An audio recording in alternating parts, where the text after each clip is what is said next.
હરિઓમ, હું રાયવીરા કંસારા ધાણુ ગુજરાતી ઉપાસના કેન્દ્રથી છું.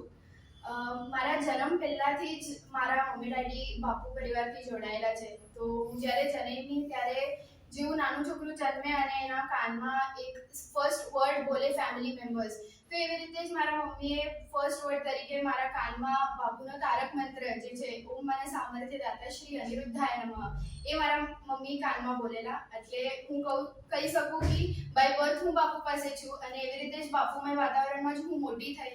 તો નાનપણથી તે હમણાં સુધી મારા ઘણા એવા અનુભવ છે જેમાં મને એવું ફીલ થયું છે કે ડગલે ને પગલે બાપુ આપણી સાથે જ હોય છે. એમાંથી એક અનુભવ હું આજે તમને શેર કરીશ.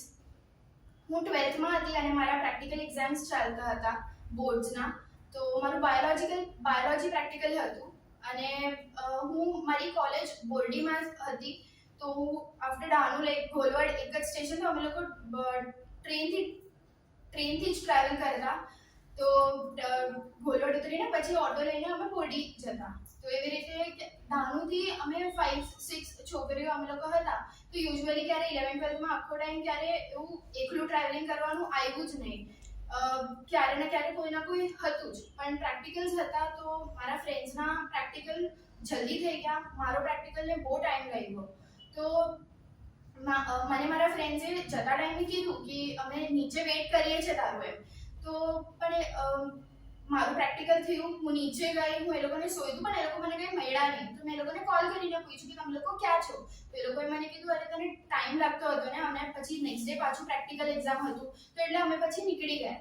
તો મેં કીધું ઠીક છે કંઈ નહીં. એ રીતે મેં ફોન મૂક્યો અને મેં જસ્ટ બાપુ સાથે વાત કરી કે બાપુ આવી રીતના ક્યારે એકલું તો ટ્રાવેલ કર્યું નથી, પણ હું એકલી આજે તો એકલી છું, પણ મને ખબર છે હું એકલી નથી, તમે છો જ મારી સાથે એમ.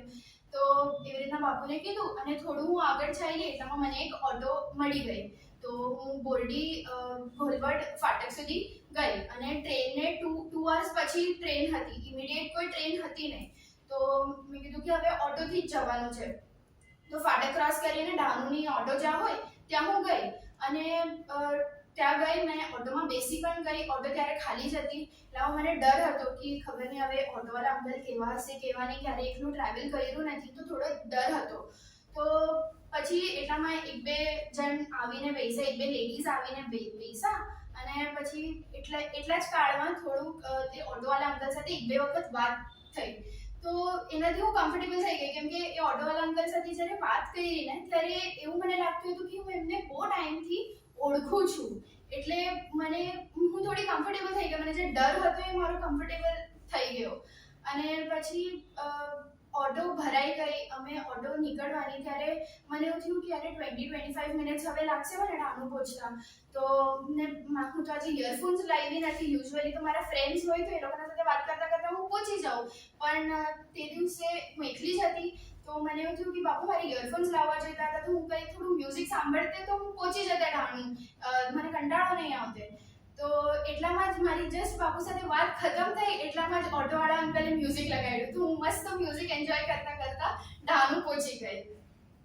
એ થયું એટલે હું એવું કહેવા માંગુ છું કે મને ડર હતો એ મારા બાપુએ મને કમ્ફર્ટેબલ કરી નાખી. એના પછી મારી જે ઈચ્છા હતી કે મને મ્યુઝિક સાંભળવું હતું મારા બાપુએ એ પણ પૂરું કર્યું. એના પછીથી મારો જે ડર હતો થોડો બહુ એકલું ટ્રાવેલિંગ કરવાનો એકદમ નીકળી ગયો. હવે હું બિંદાસ એકલી ટ્રાવેલ કરી શકું. એના પછી બાપુ આપણને રામા રામા આત્મા રામા આ મહામંત્ર આપ્યો મંત્ર ગજરના રૂપમાં. તો હવે તો ટ્રાવેલિંગનો એ જ એક સાથી છે. અને જ્યારે મંત્ર ગજરમાં આપણું મન એટલું રમવા લાગે કે આપણને આજુબાજુ કોઈ હોય નહીં હોય આપણને કંઈ ફરક નહીં પડે. આપણે એકલા હોય એનો આપણને ડર પણ નથી લાગતો અને એકલું રહેવાનું એકલુંપણું પણ આપણને ફીલ નથી થતું. Ambadhya dad love you so much. Hariom Shriram Ambadhyanath Samit.